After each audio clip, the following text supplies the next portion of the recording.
Hello friends, PD Gurukul के current affairs के session में आपका स्वागत है।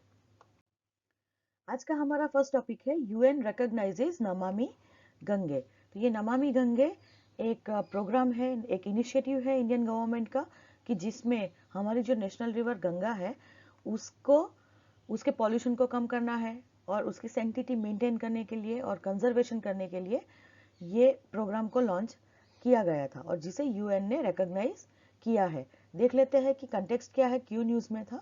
तो यूएन जो है उसने ये नमामि गंगे इनिशिएटिव को रिकॉग्नाइज किया है। किस चीज में रिकॉग्नाइज किया है? तो उन्होंने उसे ऐसे कहा है कि नेचुरल वर्ल्ड को रिवाइव करने के लिए जो भी flagship scheme, world restoration flagship schemes जो भी लॉन्च हो रही है उसमें टॉप 10 में ये नमामि गंगे इनिशिएटिव का उसने उसको शामिल किया है। मतलब टॉप 10 वर्ल्ड रिस्टोरेशन फ्लैगशिप्स में अभी नमामि गंगे इंक्लूडेड हुआ है। ये यूएन ने कब डिक्लेयर किया? यूएन ने एक कन्वेंशन ऑफ बायोडाइवर्सिटी सीबीडी है, उसकी अभी कॉन्फ्रेंस ऑफ पार्टीज 15 नंबर की वो है, चल रही है कनाडा के मॉन्ट्रियल में। यहाँ पे इसे डिक्लेयर किया गया है और ये डिक्लेरेशन जो है ये वर्ल्ड रिस्टोरेशन डे यानी कि 14 दिसंबर को इसे डिक्लेयर किया है।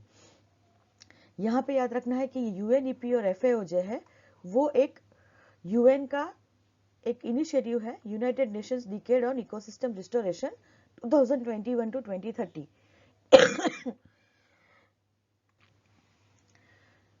यानी कि यूएन जो है उसे ये जो डिकेड है 2021 टू 2030 ये दशक को इकोसिस्टम रिस्टोरेशन का एक दशक डिक्लेयर किया है जिसे यूएनईपी और एफएओ जो है वो कोऑर्डिनेट कर रहे हैं और इसके अंडर में ये सब एंट्रीज सिलेक्ट की गई थी और यहाँ पे ये प्रोग्राम के तहत इस तरह से ये रैंकिंग दिया गया है। तो यहाँ से याद रखना है कि यूएन ने टॉप 10 वर्ल्ड रिस्टोरेशन फ्लैगशिप्स के हिसाब से नमामि गंगे इनिशिएटिव को रिकॉग्नाइज किया है। वर्ल्ड रिस्टोरेशन डे कब है ये याद रखना है, 14 दिसंबर को। और यूनाइटेड नेशंस ने 2021-2030 को United Nations decade on ecosystem restoration proclaim किया है जिसे यूएनईपी और एफएओ हैंडल करते हैं। यूएनईपी मतलब United Nation environment programme and FAO मतलब फूड एंड एग्रीकल्चर ऑर्गेनाइजेशन। ये दोनों यूएन की स्पेशलाइज्ड बॉडी है। नमामि गंगे प्रोग्राम के फीचर्स देख लेते हैं वो क्या है। तो ये नमामि गंगे प्रोग्राम जो है ये एक इंटीग्रेटेड कंजर्वेशन मिशन है। मतलब यहाँ पे बहुत सारी चीज़ों को इंटीग्रेट करके गंगा का कंजर्वेशन किया जाएगा। तो ये जो है ये 2014 में अप्रूव हुआ था और इसके दो ऑब्जेक्टिव्स थे। फर्स्ट ऑब्जेक्टिव है कि effective abatement of pollution, river Ganga में जो भी पॉल्यूशन हो रहा है उसको कम करना है, इफेक्टिवली उनको क्लीन करना है। और दूसरा है कि गंगा जो है हमारी नेशनल रिवर उसका कंजर्वेशन करना है और रिजुवेनेशन करना है। ऑलरेडी गंगा बहुत पोल्यूटेड हो चुकी है तो उसको रिजुवेनेट करना है, मतलब कि उनको क्लीन करना है और फिर इसकी क्लीनलीनेस जो है उसको कंजर्व करना है। तो ये दो ऑब्जेक्टिव के साथ में नमामि गंगे प्रोग्राम 2014 से चल रहा है। ये जो प्रोग्राम है ये मिनिस्ट्री ऑफ जल शक्ति के अंडर में ये डिपार्टमेंट है, water resources, river development and Ganga rejuvenation, ये इसे ऑपरेट करता है।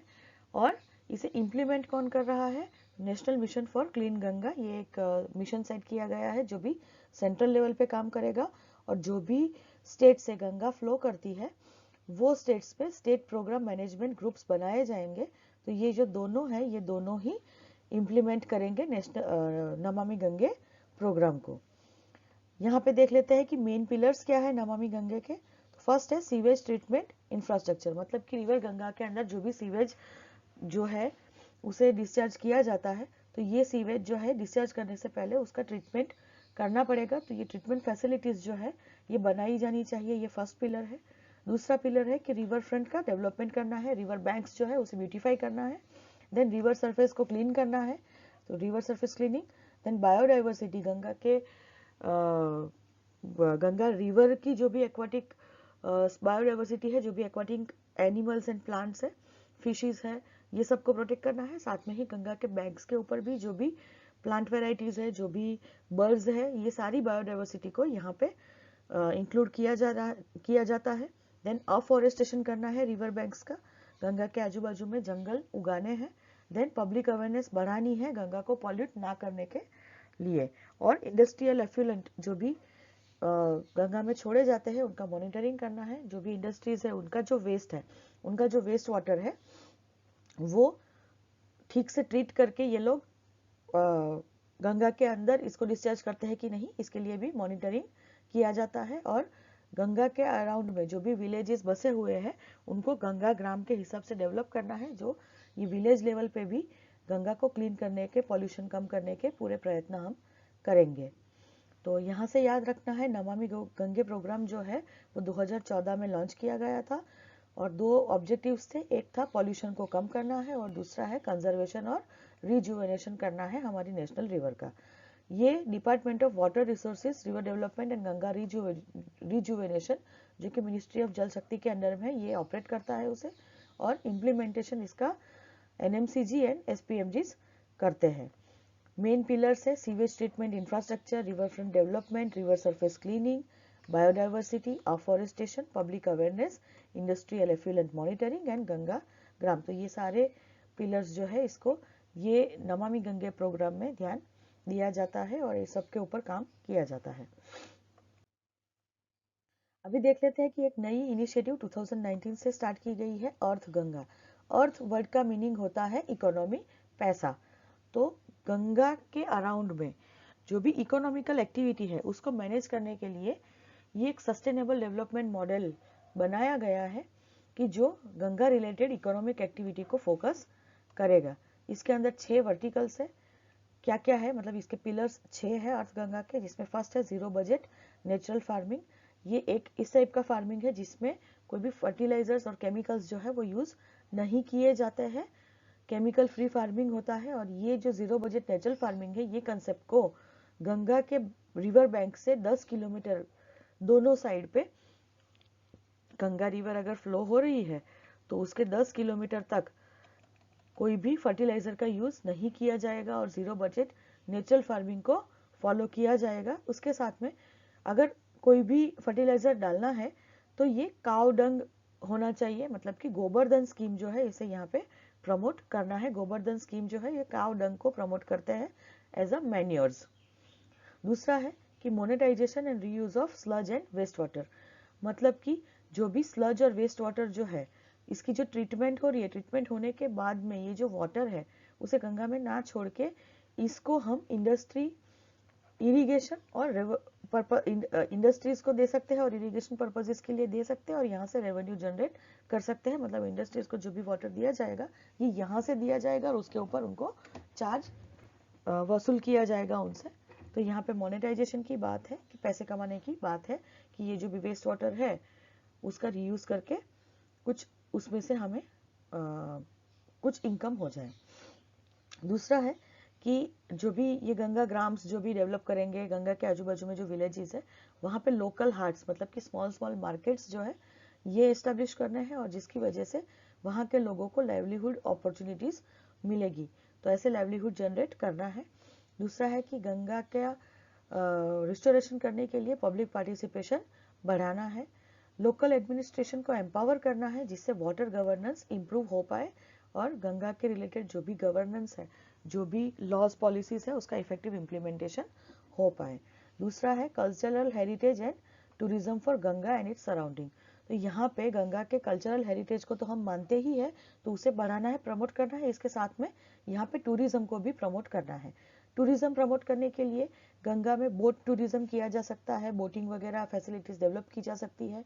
यहाँ पे योगा एक्टिविटीज की जाती है और एडवेंचर स्पोर्ट्स भी उसके आजू बाजू में कुछ रिसोर्ट्स या ये एडवेंचर स्पोर्ट्स जैसे कुछ एक्टिविटीज करके यहाँ पे टूरिज्म डेवलप किया जा सकता है। तो अर्थ गंगा क्या है? अर्थ गंगा एक सस्टेनेबल डेवलपमेंट मॉडल है जो इकोनॉमिक एक्टिविटीज को फोकस करेगा, गंगा रिलेटेड जो भी होगी। 2019 में इसे स्टार्ट किया गया है। 6 वर्टिकल है। फर्स्ट है जीरो बजट नेचुरल फार्मिंग, जिसमें 10 किलोमीटर गंगा के आजू बाजू में केमिकल फ्री फार्मिंग होगा और गोबरधन स्कीम को प्रमोट किया जाएगा। स्लज और वेस्ट वाटर का रीयूज करके उसे मोनेटाइज करना है, रेवेन्यू जनरेशन करना है उसमें से। देन लोकल हार्ट्स क्रिएट करके लाइवलीहुड जनरेशन अपॉर्चुनिटीज क्रिएट करनी है लोगों के लिए। पब्लिक पार्टिसिपेशन बढ़ाना है, लोकल एडमिनिस्ट्रेशन को अच्छे वाटर गवर्नेंस के लिए एम्पावर करना है और गंगा के कल्चरल हेरिटेज को मेंटेन करते हुए यहाँ पे टूरिज्म को भी बढ़ाना है। नेक्स्ट टॉपिक है इक्की जात्रे। तो ये क्या है देख लेते हैं, इक्की जात्रे क्या है। ठीक है, ये वेनाड में एक राइस फेस्टिवल ऑर्गेनाइज किया जाता है हर साल, जिसे इक्की जात्रे कहा जाता है। हम लोग देख लेते हैं कि ये क्या है। तो ये जो है, ये इसका एम क्या है ये राइस फेस्टिवल का, कि जो भी हमारे ट्रेडिशनल क्रॉप्स है ये हार्श क्लाइमेटिक कंडीशंस को विथस्टैंड कर सकते हैं। मतलब कि जहाँ पे ड्रॉट्स आएंगे, फ्लड्स आएंगे, तो ऐसी सिचुएशन में भी ये जो क्रॉप्स है वो डिस्ट्रॉय नहीं होंगे, वो इसको मैनेज कर पाएंगे, ये जो क्लाइमेटिक कंडीशंस है उसके सामने टिक पाएंगे। तो ऐसे जो ट्रेडिशनल क्रॉप्स है उसको कंजर्व करने के लिए, उसके कंजर्वेशन का सिग्निफिकेंस, महत्व लोगों को समझाने के लिए, उनको सेंसिटाइज करने के लिए ये राइस फेस्टिवल ऑर्गेनाइज किया जाता है। कौन इसे ऑर्गेनाइज करता है? तो एक थनाल नाम की केरला बेस्ड एक ऑर्गेनाइजेशन है जिसका नाम है थनाल। ये ऑर्गेनाइज करती है वेनाड डिस्ट्रिक्ट में। ये जो थनाल है उसका ये एक एग्रो इकोलॉजी सेंटर आया हुआ है जो कि वेनाड डिस्ट्रिक्ट के पनावल्ली में है। वेनाड डिस्ट्रिक्ट केरला में है। तो ये पनावल्ली का जो एग्रो इकोलॉजी सेंटर है उसमें अराउंड 1.5 एकड़ जितनी जमीन में उन्होंने ये ट्रेडिशनल राइस की 300 जितनी क्लाइमेट रेजिलिएंट वेराइटीज को प्लांट किया हुआ है। और यहाँ पे वो दिखाते हैं, वो डेमोन्स्ट्रेशन देते हैं कि ये जो वेराइटीज है ये किस तरह से क्लाइमेट शॉक्स जो है उसे विथस्टैंड कर रही है। और ये ही थनाल जो है ये हर साल 2012 से चालू किया है उसने, कि राइस फील्ड वीक्स सेलिब्रेट करता है, जिसे ही वेनेड राइस फेस्टिवल भी कहते हैं और इक्की जात्रे भी कहा जाता है। इसके अलावा थनाल ने और एक काम किया था कि उसने 2009 में ये एक save our rice campaign launch किया था। और ये जो था ये ट्रेडिशनल वेराइटीज जो भी थी राइस की उसे कलेक्ट करने के लिए लॉन्च किया गया था। लॉन्च करने के बाद में ये राइस डाइवर्सिटी ब्लॉक बनाया गया था, जिसमें फार्मर्स और एक्सपर्ट्स के बीच में नॉलेज शेयरिंग किया गया था। मतलब जो भी ट्राइबल फार्मर्स थे उनके पास ट्रेडिशनल मेथोडोलॉजीज थी, तो वो जो नॉलेज है उसका एक्सपर्ट्स ने यूज करके इस तरह की वेराइटी जो है वो किस तरह से क्लाइमेट को रेजिस्टेंस कर सकती है, क्लाइमेट रिलेटेड जो भी शॉक्स है उसके लिए रेजिलेंट जो वेराइटीज है उसको प्रमोट किया है, जिसमें से ये 300 को उन्होंने सिलेक्ट किया था। यहाँ याद रखिएगा कि इंडिया में टोटल 1.5 लाख ट्रेडिशनल वेराइटीज थी राइस की हमारे पास, जिसमें से अभी जस्ट 6000 वेराइटीज जो है इसको कल्टीवेशन किया जा रहा है। यहाँ से याद रखना है इक्की जात्रे क्या है। तो ये एक थनाल ऑर्गेनाइजेशन जो है ये राइस फील्ड वीक्स 2012 से हर साल एन्युअली सेलिब्रेट करते हैं, जिसे वेनाइड राइस फेस्टिवल भी कहते हैं, वो है इक्की जात्रे। यहाँ पे एक्चुअली हार्श क्लाइमेटिक कंडीशंस के अगेंस्ट में जो ट्रेडिशनल क्रॉप्स है वो जो विस्टैंड कर पाते हैं, उनकी जो एबिलिटी है उसके लिए पीपल को, लोगों को सेंसिटाइज करने के लिए ये इनिशिएटिव लॉन्च किया गया है। थनाल का एग्रो इकोलॉजी सेंटर जो है वो वेनाड डिस्ट्रिक्ट के पनावल्ली में आया हुआ है। यहाँ पे याद रखिएगा कि ये थनाल जो है उसने ही सेव अवर राइस कैंपेन 2009 में लॉन्च किया था और उसने राइस डाइवर्सिटी ब्लॉक उसके अंडर में बनाया था कि ये राइस वेराइटीज जो भी थी ट्रेडिशनल राइस वेराइटीज उसको कलेक्ट किया गया था। उसमें इंडिया में टोटल 1.5 लाख वेराइटीज थी राइस की, जिसमें से अभी 6000 वेराइटीज हम कल्टीवेट करते हैं। नेक्स्ट टॉपिक है अग्नि 5। एक मिसाइल है अग्नि 5। देख लेते हैं क्या है, क्यों न्यूज में है, पहले तो देखते हैं। तो ये स्ट्रेटेजिक फोर्सेस कमांड जो है इंडिया का, उसने अग्नि 5 को ये ऑपरेट करता है। अग्नि 5 ऑलरेडी इंडक्टेड है हमारी सिस्टम में, फोर्सेस में ये ऑलरेडी इंडक्टेड है और इसे एसएफसी ऑपरेट करता है। यहाँ पे ये जो एसएफसी है उसने अगेन इसका टेस्ट किया है। कहाँ से किया है? तो ओडिशा के कोस्ट में ये एपीजे अब्दुल कलाम आइलैंड आया हुआ है, जिसे पहले व्हीलर आइलैंड भी कहते थे। तो ये आइलैंड से स्ट्रेटेजिक फोर्स कमांड ने अग्नि 5 को टेस्ट किया है। ये अग्नि 5 का एसएफसी ने पहले भी एक टेस्ट किया था कि जब चाइना ने अपना हाइपरसोनिक मिसाइल टेस्ट किया था, उस वक्त अक्टूबर में ये टेस्ट किया गया था। अभी फिर से क्यों किया गया है? तो अभी ये जो अरुणाचल प्रदेश में रिसेंट इंडिया चाइना क्लैशेस हुए हैं, वो क्लैशेस के चलते हमने ये टेस्ट फिर से किया है, ताकि वो थोड़ा डेटरेंट के हिसाब से वर्क करे। ये जो अग्नि 5 है ये डीआरडीओ ने डेवलप की है। डीआरडीओ का एक प्रोजेक्ट है integrated guided missile development programme, ये IGMDP के अंडर में ये मिसाइल डेवलप की गई है। ये टेस्ट का सिग्निफिकेंस क्या था, तो ये इंडिया की न्यूक्लियर डॉक्ट्रिन को सपोर्ट करता है। इंडिया की न्यूक्लियर डॉक्ट्रिन में ऐसा है कि हम कभी भी फर्स्ट अटैक, न्यूक्लियर अटैक किसी पे नहीं करेंगे, बट अगर हमारे ऊपर कोई न्यूक्लियर अटैक करता है तो उसके जवाब, उसके रिटेलिएशन में हम जरूर न्यूक्लियर वेपन्स का यूज करेंगे। तो ये जो डॉक्ट्रिन है इसको सपोर्ट करता है।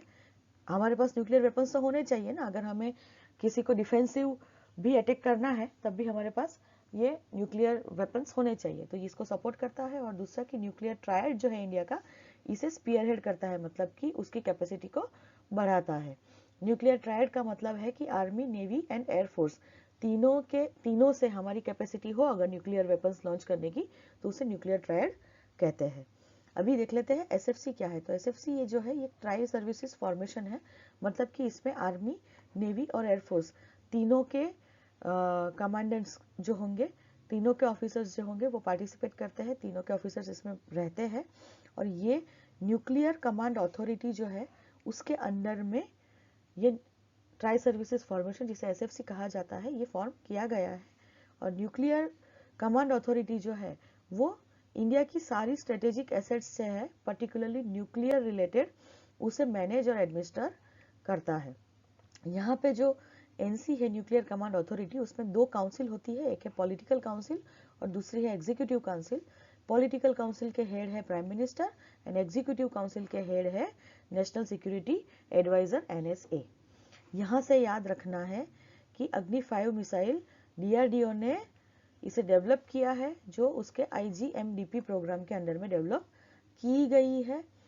ये जो है ये मिसाइल को SFC ने अक्टूबर में टेस्ट किया था इंडिपेंडेंटली, जब चाइना ने उसका हाइपरसोनिक मिसाइल टेस्ट किया था तब, और अभी फिर से इंडिया चाइना क्लैशेस हुए हैं तो फिर से अग्नि 5 को टेस्ट किया गया है। ये जो मिसाइल है ये अपने न्यूक्लियर डॉक्ट्रिन को सपोर्ट करती है और न्यूक्लियर ट्रायड को और मजबूत बनाती है। SFC जो है ये ट्राई सर्विसेज फॉर्मेशन है जो कि न्यूक्लियर कमांड अथॉरिटी के अंडर में आता है। और न्यूक्लियर कमांड अथॉरिटी जो है ये हमारी सारी स्ट्रेटेजिक एसेट्स को मैनेज और एडमिनिस्टर करता है। न्यूक्लियर कमांड अथॉरिटी की दो काउंसिल्स है, जिसमें पॉलिटिकल काउंसिल के हेड PM रहेंगे, prime minister, and executive council के हेड नेशनल सिक्योरिटी एडवाइजर है। अग्नि मिसाइल्स के बारे में देख लेते हैं कि ये क्या है एक्चुअली। तो ये जो अग्नि मिसाइल्स है उसमें अग्नि 1, 2, 3, 4, 5 और अग्नि प्राइम ऐसे वर्जन्स है। ये सारी जो है ये न्यूक्लियर कैपेबल मिसाइल्स है। न्यूक्लियर कैपेबल मिसाइल्स मतलब कि न्यूक्लियर वेपन के रूप में इसे यूज किया जाता है, न्यूक्लियर बॉम्ब ये कैरी कर सकती है। ये सरफेस टू सरफेस मिसाइल्स है और ये बैलिस्टिक मिसाइल्स है। सरफेस टू सरफेस मतलब जमीन से अटैक किया जाएगा और ये जमीन के टारगेट को ही अटैक करेगा। बैलिस्टिक मिसाइल का मतलब ऐसा है कि बैलिस्टिक मिसाइल जो है ये जमीन से उसे जब भी लॉन्च किया जाएगा तो ये ऐसे ऊपर जाएगी, पैराबोलिक पाथ फॉलो करेगी एंड देन जो भी टारगेट है उसके ऊपर जाके गिरेगी। तो ऐसी जो मिसाइल है इसे बैलिस्टिक मिसाइल कहता है। यहाँ पे एक बार अगर मिसाइल लॉन्च हो गई है तो वो फिर उसके ऊपर कंट्रोल होता नहीं है ज़्यादातर, और वो जाके जो भी टारगेट है उसको अटैक करेगी ही। तो ऐसी मिसाइल्स को बैलिस्टिक मिसाइल्स कहते हैं। और दूसरे टाइप की मिसाइल्स होती है क्रूज मिसाइल्स, जो ये इस तरह का पास तो जो है वो ये पाथ फॉलो नहीं करती है, वो सरफेस के अराउंड में इस तरह से जाके टारगेट को अटैक करती है, तो इसे कहेंगे हम क्रूज मिसाइल्स। ठीक है। दूसरा है कि यहाँ पे स्टेजेस कितने हैं ये मिसाइल में, तो यहाँ पे 3 स्टेज में सॉलिड फ्यूल इंजन है। तीनों स्टेज सॉलिड फ्यूल इंजन इसमें वर्क करेंगे। DRDO ने डेवलप किया है, हमने देखा IGMDP के अंडर में। और IGMDP की दूसरी मिसाइल्स कौन सी है, ये प्रोग्राम में बहुत सारी मिसाइल्स डेवलप की है हमने, जिसमें ये है पृथ्वी, अग्नि, त्रिशूल, नाग और आकाश। तो ये याद रखिएगा कि ये सारी मिसाइल्स जो है ये IGMDP के अंडर में डेवलप की गई है। ये कहाँ कहाँ से लॉन्च हो सकती है, इसकी डिप्लॉयबिलिटी क्या है, तो ये रोड से भी इसे लॉन्च किया जा सकता है एंड रेल प्लेटफॉर्म से भी इसे, रेलवे से भी इसे लॉन्च किया जा सकता है। ये इसके टाइप्स जो है ये मीडियम टू इंटरकॉन्टिनेंटल वर्जन है। मीडियम मतलब कि शॉर्ट रेंज से थोड़ा ज़्यादा, जैसे 500 किलोमीटर से ज़्यादा जो रेंजेस होगी उसे मीडियम रेंजेस कहेंगे। और इंटरमीडिएट रेंजेस मतलब कि 2000 से लेके 5000 किलोमीटर की रेंजेस। तो ये जो 1 to 5 मिसाइल्स है उसमें 700 किलोमीटर से लेके 5000 किलोमीटर जितनी रेंज की सारी मिसाइल्स है, सारे वर्जन्स है। अग्नि 1 जो है ये 700 किलोमीटर का है एंड अग्नि 5 5000 किलोमीटर है। एक्चुअली अग्नि 5 जो है ये जो टारगेट्स है मतलब 5000 टू 5500 किलोमीटर के बीच में कोई भी टारगेट्स होगा तो उसे स्ट्राइक करने की कैपेसिटी रखती है। और ये रेंज के अंदर चाइना के मेजर सिटीज आ जाते हैं, उसमें बेजिंग उसका कैपिटल भी इंक्लूडिंग है। मतलब कि हम चाइना को अटैक ये मिसाइल से कर सकते हैं और इसीलिए हमने इसको टेस्ट फायर किया है चाइना को दिखाने के लिए कि we have the capacity to launch a nuclear attack against you if you are attacking us with nuclear weapons. दूसरा है अग्नि 6, यहाँ पे डेवलप हो रहा है, अभी तक अग्नि 5 ही है। तो ये जो है अग्नि 6 ये अभी डेवलपमेंटल स्टेज में है और उसकी रेंज जो है वो लॉन्ग रेंज मिसाइल्स होगी, मतलब कि 8000 किलोमीटर से इसकी स्टार्टिंग होगी। याद रखना है अग्नि मिसाइल्स जो है ये nuclear capable surface to surface ballistic missiles है, जिसमें 3 स्टेज का सॉलिड फ्यूल इंजन आया हुआ है। IGMDP के अंडर में DRDO ने इसे डेवलप किया है। दूसरी मिसाइल से अग्नि पृथ्वी, अग्नि, त्रिशूल, नाग और आकाश, ये 5 मिसाइल्स है जो IGMDP के अंडर में डेवलप की गई है। रोड और रेल प्लेटफॉर्म से इसे लॉन्च किया जा सकता है और 5 वर्जन्स जो है ये 700 किलोमीटर से लेके 5000 किलोमीटर तक की रेंज में ये स्ट्राइक कैपेसिटी है पांचों अग्नि मिसाइल्स की। यहाँ पे अग्नि 5 जो है वो 5000 टू 5500 किलोमीटर की रेंज है उसकी और अग्नि 6 मिसाइल डेवलपमेंट में है जिसकी रेंज जो है ये 8000 किलोमीटर से स्टार्ट होगी। अब हम देख लेते हैं कि ये सारी जो मिसाइल्स है वो कौन से टाइप की है, शायद मैच द फॉलोइंग में या तो कभी भी इनके बारे में आ सकता है। तो पृथ्वी मिसाइल्स है, ये सरफेस टू सरफेस मिसाइल है, पृथ्वी नाम है, पृथ्वी से ही निकल के पृथ्वी पे ही गिरेगी, इसीलिए ये फर्स्ट डेवलप की गई थी इस प्रोग्राम के अंडर में। तो ये सरफेस टू सरफेस मिसाइल है और ये शॉर्ट रेंज की मिसाइल है, मतलब 500 किलोमीटर से उसकी रेंज कम होगी और ये भी बैलिस्टिक मिसाइल है। आकाश है, ये पृथ्वी का ही वर्जन है जिसमें ये सरफेस टू एयर मिसाइल है, मतलब कि सरफेस से लॉन्च होगी और एयर टारगेट अगर है उसे अटैक करने के लिए ये लॉन्च की जाएगी। तो ये मीडियम रेंज की मिसाइल है। दूसरा है नाग। नाग जो है ये 3rd जनरेशन मिसाइल है जो कि एंटी टैंक मिसाइल है, मतलब कि बैटल जब होगा तो जो भी दुश्मन की टैंक्स होगी ये टैंक्स को ये अटैक करती है ये मिसाइल, और ये फायर एंड फॉरगेट मोड में काम करती है। मतलब ये भी ऐसी मिसाइल है कि एक बार छोड़ दिया फिर वो जस्ट टैंक को अटैक करेगी, उसको फिर हम बाद में रोक नहीं सकते, मैन्यूवर नहीं कर सकते। त्रिशूल मिसाइल है, ये भी शॉर्ट रेंज मिसाइल है और low level surface to air missile है। सरफेस टू एयर मतलब ये भी सरफेस से लेके एयर के टारगेट को करेगी, लेकिन ये शॉर्ट रेंज में है। जैसे कि त्रिशूल हाथ से हम फेंकते हैं तो वो शॉर्ट रेंज में जाएगा, कम डिस्टेंसेस कवर करेगा, और त्रिशूल जो है वो बहुत ऊंचा भी नहीं जा पाएगा बिकॉज हाथ से छोड़ता है। तो इस तरह से इसे याद रख सकते हैं कि ये लो लेवल है, त्रिशूल है तो वो हाथ से छूटेगा तो कम जाएगा।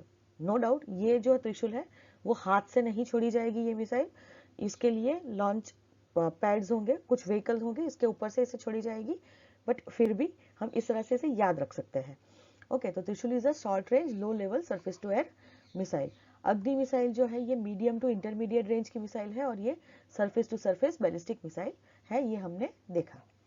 अभी अग्नि मिसाइल से उसकी रेंज देख लेते हैं। अग्नि 1 700 किलोमीटर, अग्नि 2 2000 किलोमीटर, अग्नि 3 3000 किलोमीटर, अग्नि 4 है 4000 किलोमीटर नहीं है, ये 3500 किलोमीटर है, याद रखिएगा। अग्नि 5 5000 किलोमीटर और अग्नि प्राइम भी हमने डेवलप किया है, यहाँ पे बीच में कोई रेंज नहीं है, सो 1000 टू 2000 किलोमीटर की रेंज को कवर करने के लिए अग्नि प्राइम कर दिया गया था। एंड अग्नि 6 जो कि 8000 किलोमीटर से ज्यादा होगी, जो अभी डेवलपमेंट में है। यहाँ से याद रखिएगा पृथ्वी जो है ये surface to surface short range ballistic missile है। आकाश जो है ये medium range surface to air missile है, आकाश में जाएगी इसीलिए। नाग जो है ये fire and forget anti tank missile है। त्रिशूल जो है ये short range low level surface to air missile है। And Agni medium to intermediate range surface to surface missile है, मतलब कि यहाँ पे सरफेस टू सरफेस मिसाइल होगी हमारी पृथ्वी एंड अग्नि, सरफेस टू एयर मिसाइल होगी आकाश एंड त्रिशूल, एंड नाग होगा ये एंटी टैंक मिसाइल है जो भी जमीन से ही लॉन्च होगा। टैंक्स भी जमीन पे होंगे तो ये भी सरफेस टू सरफेस जैसा हम कह सकते हैं। अग्नि मिसाइल के रेंजेस अग्नि 1 700 किलोमीटर, अग्नि 2 2000, अग्नि 3 3000, अग्नि 4 3500, अग्नि 5 5000 एंड अग्नि प्राइम 1000 टू 2000 किलोमीटर। एंड अग्नि 6 जब इंक्लूड होगा, जब डेवलप हो जाएगा तो वो भी यहाँ पे इंक्लूड होगा 8000 किलोमीटर। आज का क्वेश्चन देख लेते हैं। द टर्म इकी जात्रे refers to which of the following? Option A, Wayanad Rice Festival to conserve traditional rice varieties. Option B, religious fair held in Odisha. Option C, popular dance drama of West Bengal. Option D, tribe of Nagaland. सोचिए क्या आएगा इसका answer. यहाँ पे अभी हमने पढ़ा है इसीलिए ये इजी है। Option A is the correct answer, Wayanad rice festival to conserve traditional rice varieties. यहाँ पे यात्रा वर्ड है इसीलिए इस तरह से फेयर एंड वेस्ट बंगाल में एक यात्रा करके डांस ड्रामा भी होता है, तो ये कंफ्यूजिंग है थोड़ा सा, इसीलिए इस टाइप के ऑप्शंस आ सकते हैं एग्जाम में। आज के लिए इतना ही, फिर मिलेंगे नए करंट अफेयर्स वीडियो के साथ। Thank you.